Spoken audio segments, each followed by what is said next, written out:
Welcome once again to our encouraging word.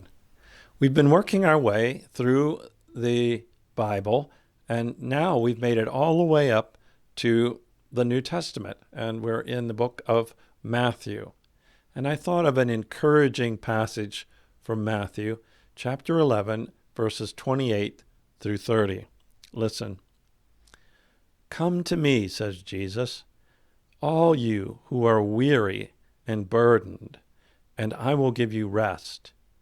Take my yoke upon you and learn from me, for I am gentle and humble in heart, and you will find rest for your souls.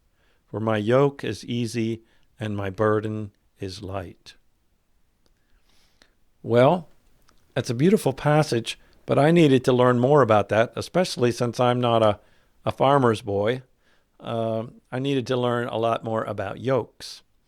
And one of the things I learned is that in Jesus' day, and for many today, still, the yokes are made out of wood, and they are custom carved to fit the animal that's being yoked so that there's not a lot of chafing on the neck and shoulders. The story is told about Jesus, the carpenter. It's said that he was a specialist in making yokes. The custom fit so that it would be comfortable for the animal. And the story is told that his sign on his door said something like, "My yokes fit well." Now, something else I learned is that animals are usually yoked in pairs like this. And when they did that, a farmer would yoke an older, stronger, more experienced animal to a younger, weaker, less experienced animal. And the older animal would do the pulling mainly and teach the younger animal how to serve. And in the same way, that's what Jesus is calling us to do. He says, "Take my yoke upon you." In other words, yoke yourself to me. I'm going to do most of the work. I'm going to do the pulling. You walk beside me and learn how to serve.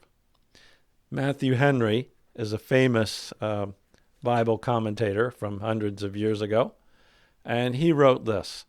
He said, "We need not fear his yoke. His commandments are holy, just, and good. It requires self-denial and does expose us to difficulties. But this is abundantly repaid, even in this world, by inward peace and joy. It is a yoke that is lined with love." The yoke of Jesus is lined with love as we walk alongside him, letting him pull the weight and learning how to serve.